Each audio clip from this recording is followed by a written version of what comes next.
So I probably will look a little bit awkward as I manage my crazy splint. It was rather ironic that I did it in Canterbury, and now I'm back a few weeks, so maybe just watch me as I get off the stage, because I could be dangerous. So hey, thanks a lot for tuning out to this session. The subject of cybersecurity can be interesting from an audience perspective, because it's one of those things that everyone feels like they should know about, but no one really wants to hear about. So good on you for being in the room. I'm not going to give you a presentation to increase your fear, uncertainty, and doubt, because I think there's enough of that in the world already. What I want to talk about today is business resilience. So I think we'll just make sure we're on the right slide here. There we go.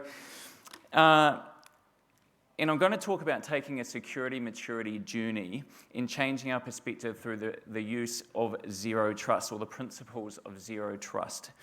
So taking a security maturity journey for your organization is really about enabling you as an organization to do what you do best at the highest possible speed, while still staying competitive and delivering great experiences to customers and staff. So a big ask, but that's really what we're talking about when we're taking a maturity journey and within the principles of zero trust. And of course, we want to do all of this. We want to advance our organizations and be successful without being tripped up by a major security incident along the way. So Datacom invest an incredible amount in security, not just for our own organisation, obviously that's important, but much more importantly for our customers and their customers. We do this because we really care about New Zealand and New Zealand organisations. We are a homegrown company. Some of the founders actually started off right here in Christchurch several decades ago. So we're New Zealand born and bred. We employ over 3,500 staff in New Zealand, and then over 2,600 staff in Australia. And so we very much care about you as organisations being successful, and doing security well is a key part of that. So that's why I'm here. We recently commissioned a study with Forrester into the subject of zero trust across Australian and New Zealand organisations. And zero trust is important to us, not just because it's the latest way of doing security. You know, some people may see it as a bit of a buzzword, but because it encompasses a holistic perspective for how to do security. And for those of you in the room who are not tech heads or not security people, this is where this presentation is hopefully very relevant for you. So I know many of you will have seen some of the recent events in both Australia and New Zealand. There's some very big name companies who have been hit pretty hard lately. And so the security as a subject is probably even closer to your awareness than it normally would be. What I want to emphasise though in this presentation is that spending all our time reacting to the negative downsides of security is really not enough. We have to look at how we can use security to enable our own organisations. It's got to be about making it hard for the bad guys, but also about building successful organisations at the same time.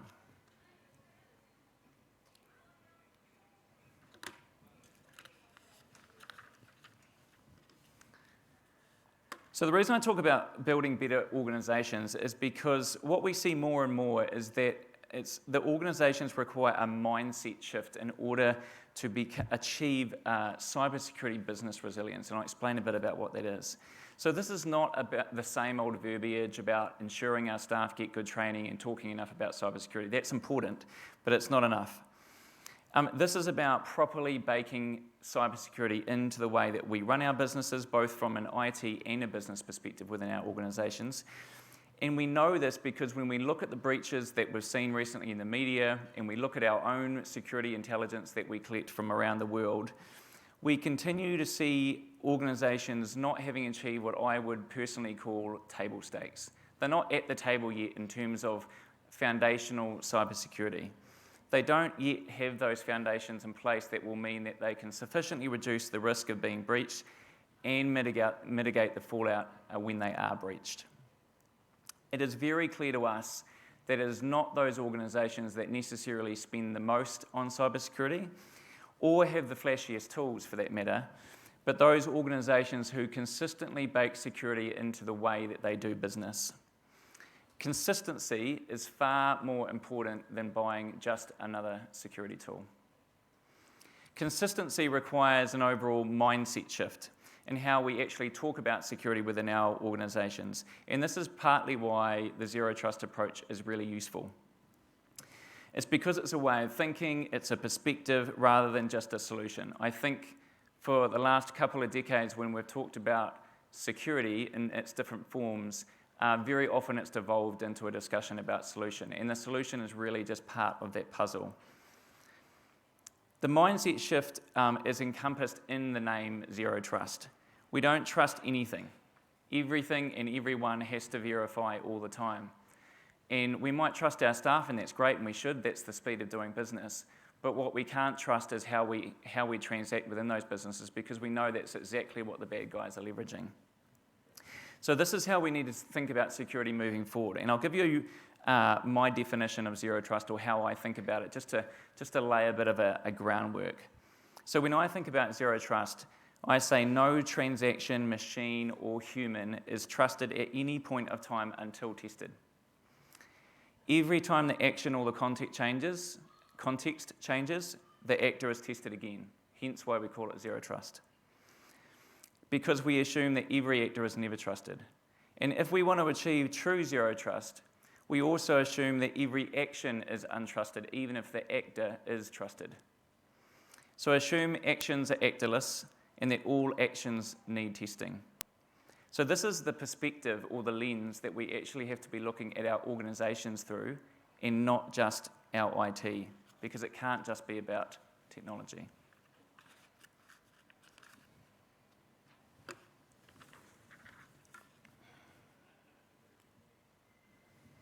So as you can see on this slide, even though Zero Trust is now regarded as a global best practice in cybersecurity, what we found in our study with Forrester is 69% of Australian and New Zealand organisations are still taking a piecemeal approach to Zero Trust implementation. And we surveyed a real range of organisations too, so it was quite a broad sample. So a piecemeal approach is exactly what we do not want. Like exercise, it's not the amount that you do all in one go. You can't go out and do a marathon tomorrow. You probably could. You'd feel pretty bad about it. It's doing things consistently over time, doing that same thing consistently over and over again. And a lack of consistency means that you will not achieve your target cybersecurity maturity. You just won't. I've never seen it happen once. And even worse, it will create gaps in your defence along the way. So one of my criticisms of only talking about the downsides of the current cybersecurity landscape is that it almost creates a sense of paralysis. And I think that's especially true for organisations that are operating on relatively small budgets. If you're not an organisation of 1,000 or 2,000 people, the amount that you can spend on cybersecurity is going to be a lot smaller. But in reality, doing a few things really well consistently is actually going to put both small and large organisations in a much better space when it comes to cybersecurity. The key is taking action and continuing to take that action over the long term. So in our opinion and in our observation, every organisation must have a clear target and a roadmap for how to get there when it comes to security. The most important things in the roadmap will be the organisational changes and the security fundamentals that they need to then turn around and embed into their business. And what we've found too is that actually having an external partner helping to hold you account to following that roadmap can be really helpful too, and even turning up to your board and talking about how that security is being baked into your organisation.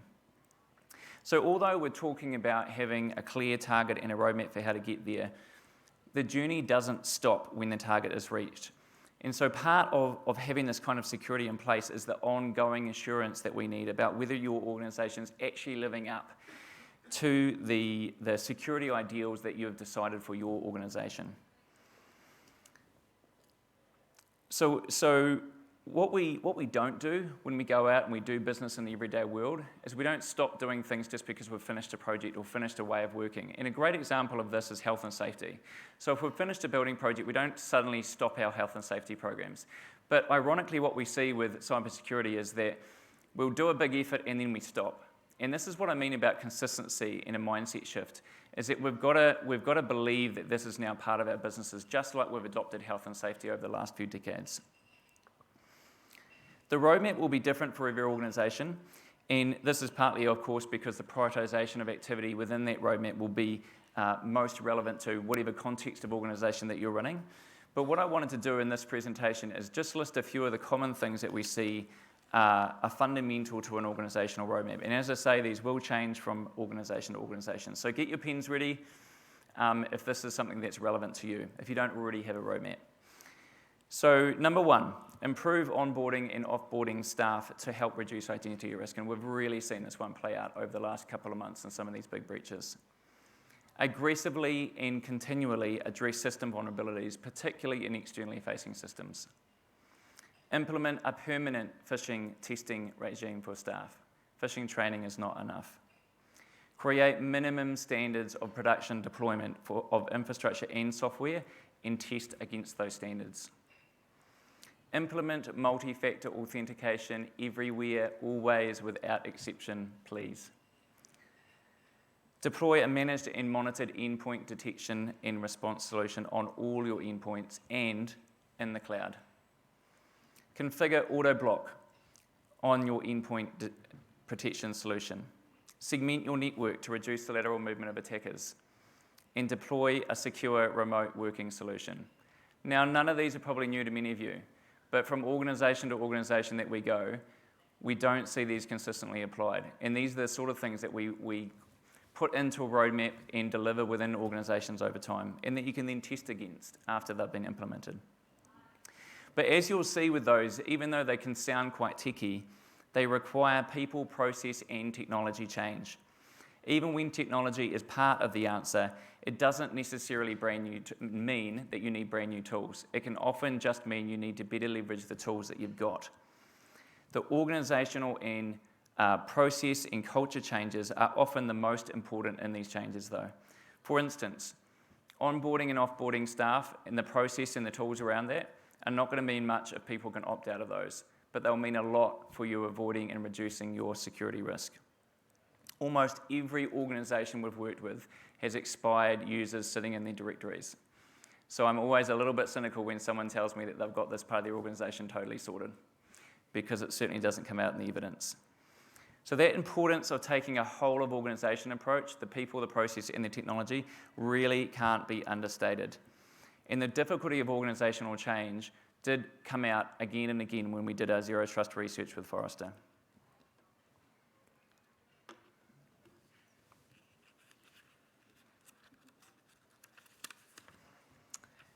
So when we did that research, these are the top IT security challenges that our organisations actually told us about. And as you can see, they really are organisational challenges.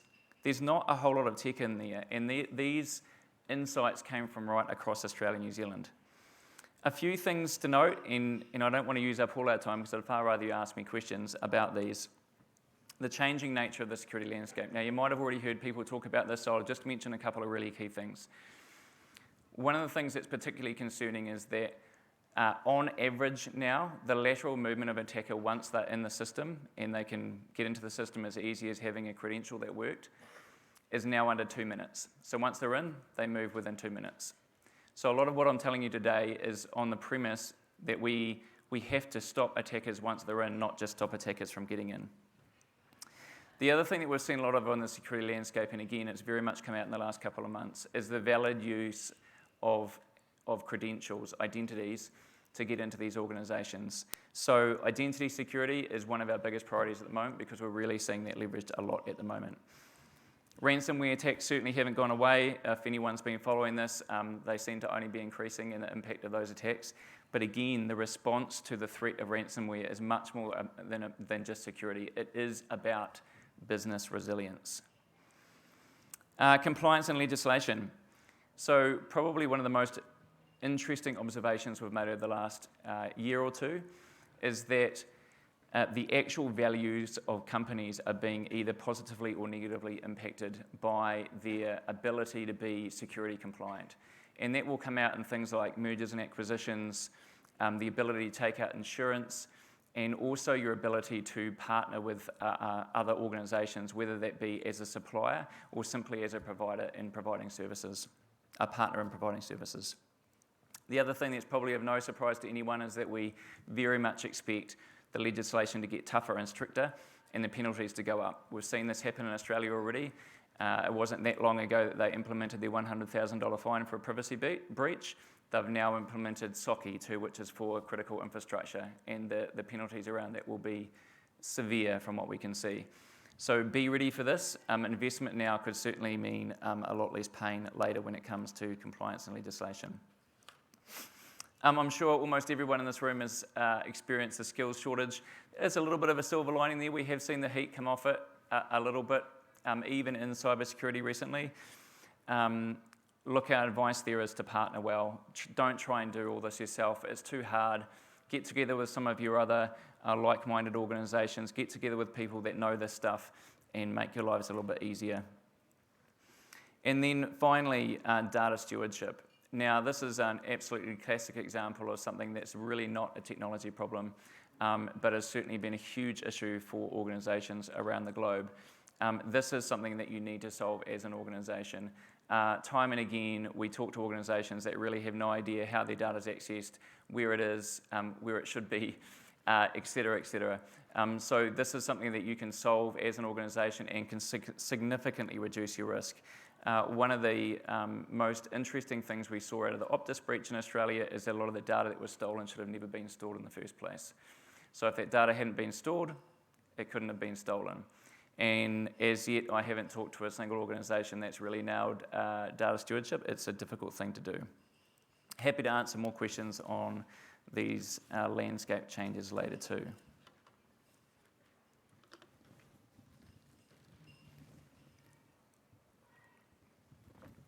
So I see I only have 3 minutes and 30 seconds left, but I'll give you some good news. So all this might sound a bit challenging, but the good news is that because many of these changes are actually reasonably simple to understand and very effective, we can bake these into our organisations. And I think sometimes we get into the trap of thinking that the only way that we can fix our security challenges is by spending vast amounts of money and time and making monumental changes within our organisations. That's simply not the case. What we are really trying to encourage is for every organisation to feel like they've got into a state of readiness. You're never going to stop everything, but you can feel like you're ready. And there's still plenty of organisations out there who feel like Chicken Little. They're running around thinking the sky's going to fall at any moment, and they're simply not prepared for it. So I've talked about having a target, and I've talked about having a roadmap, and we've seen that work really well. Additionally, one of the relatively simple ways that every organisation can be prepared is simply by having a cyber incident response plan. And many of you would have talked with your partners about this. Look, it's simple. Do it well, test it, make sure that every person in your organisation understands it, they understand their role within the incident response plan. Having a good plan can be absolutely the difference between coming out of the other side of an incident in relatively good shape or in very poor shape. So mitigate that fallout. So much of what we're doing in cybersecurity at the moment is really about making it hard for the bad guys, hence the title of this presentation. But then it's also about limiting the fallout when bad things happen. So making it hard is much like locking your car and putting your alarm on. If the car next door doesn't have an alarm, they're a bigger target and they're more likely to be hit. And it's really that simple when it comes to cybersecurity as well. Make it hard. If it's going to be hard, then they're going to have to work a lot harder to actually get into your organisation. It's better to have some protection across your entire attack surface, and I can dig into that in question time if you'd like, than to have great protection on some areas and no protection on others. And again, we've seen this play out in the media over the last couple of months. So this is just another reason why security needs to be baked into the way you as organisations operate, because you do have to be thinking about that whole attack surface. And when you've got lots of smart people doing lots of smart things all the time, that's difficult. I should know. I've got 7,000 of them that are wanting to do smart things all the time, and having to put some guardrails around them can be pretty tough. So your staff, your whole staff, need to be in a state of understanding where they know that deploying anything has to be deployed to at least a minimum level of security. That's what we mean about a cultural change. It's inherent in the way that they work. So one of the common behaviours that we're seeing in the market at the moment is even when security vulnerabilities are identified, no one person within the organisation is owning the fix for that vulnerability. There's a lot of talk, but not a lot of action sometimes. And so please identify an owner. What is that thing that you're going to fix? Who's going to own that? And then when are you going to fix it by? Put a deadline on that. And this is partly why we recommend organisations having an explicit roadmap when it comes to security, because on that roadmap you're going to identify some milestones. You're going to identify owners and deadlines. And every milestone you achieve brings you that much closer to that zero trust future that we need to be at. And failure to take action is often the biggest risk that organisations take. Taking a little bit of action now and continuing to take a little bit of action is almost always the better thing to do than waiting for that big security program that you're going to kick off where you'll supposedly fix all your challenges in a few short months. Take some actions now, even if it means backing out some of those actions and redeploying them, that is almost always better. We've also seen that the most common reason security vulnerabilities are not fixed and security improvements are not delivered is the inability or unwillingness of the business to actually make those changes. So again, the reinforcement of that need to take the whole business on a journey when it comes to security. They've got to be willing, they've got to be part of that journey. Because of that, more and more, what I'm recommending to organisations when it comes to security is actually linking that journey to performance, organisational performance and personal performance. The organisation and the people that work within it have to have some culpability for the organisational risk that they're both either creating or that they are allowing within their organisations by not taking action. There has to be consequences to putting an organisation at risk, just like there is with our health and safety plans. So look, I hope this presentation's created some inspiration for you to go on a journey, create a roadmap around security, and do that with some zero trust principles that we can talk about later. Thank you. Thank you, Matthew. So we've got some time for questions, and thank you to everyone who have put in the questions into the app. Matthew, how important is it to have a security team in an organisation, and more importantly, how often do they need to review and do their security testing, mate? I think for many New Zealand organisations, simply too small to really have any kind of substantive security team. So it's great to have people that are responsible for thinking about security and advancing your journey, but it's a huge investment to make. And so it's far better to have everyone bought into your plan than it is to be spending a lot of money where it's going to be almost impossible to meet critical mass. So look, if you're big enough that you can afford to employ some security people, that's great. But in our experience, unless you're very large, doing security by yourself is still not going to be possible. So you're still going to have to partner with others in order to deliver that roadmap and deliver it in an ongoing way. And the second part of that question around testing should never stop. Testing should be a regular thing. It needs to be, again, to use that term, baked into your organisation. So if we take phishing testing, for example, within Datacom, we do it continually. And every time we do it, we seem to make it harder. So even I have to stop and really think sometimes, yes, that is a fish. So you want your people to be improving all the time, and that's partly why we do that testing. Nice one, thanks, mate. What is one practical thing an organisation can do today to start that zero trust journey? One practical thing. I think when it specifically comes to zero trust, as I pointed out before, we're really seeing the use of valid credentials increase a lot. So anything you can do around identity is a big thing, and it might be as simple as just implementing a better onboarding and offboarding process and cleaning up your directories.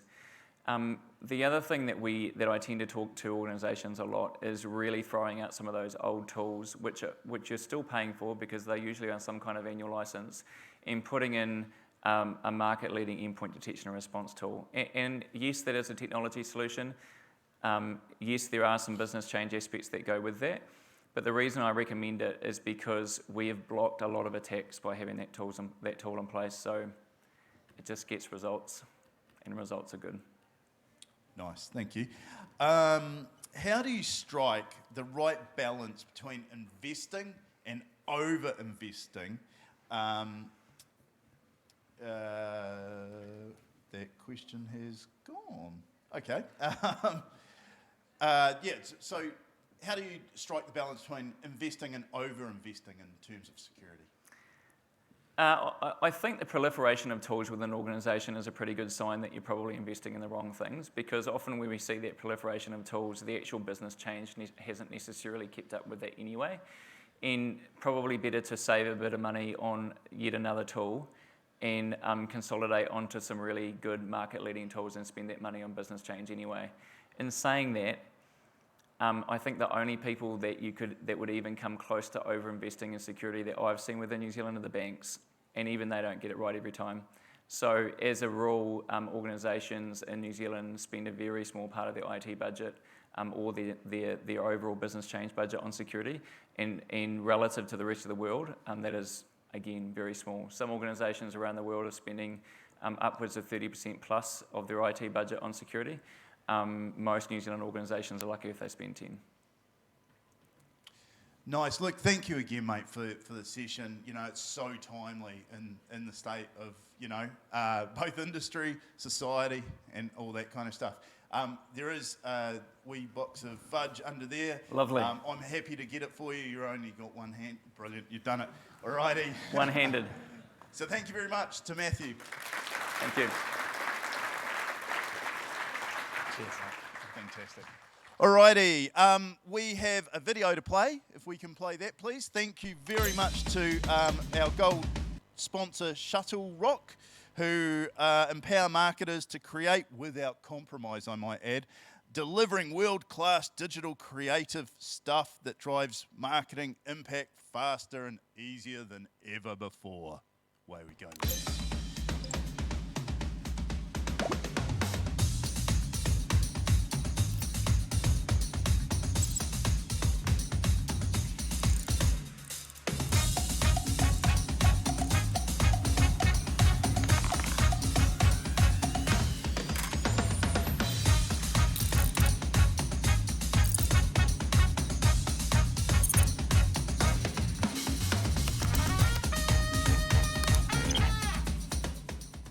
Fantastic. Right, we're now going to break for lunch. Thanks again to FIS Global. Now, quick thing, the T-shirts, I am wearing one. You can wear it better. They're only $35 over lunchtime. What a steal. So feel free.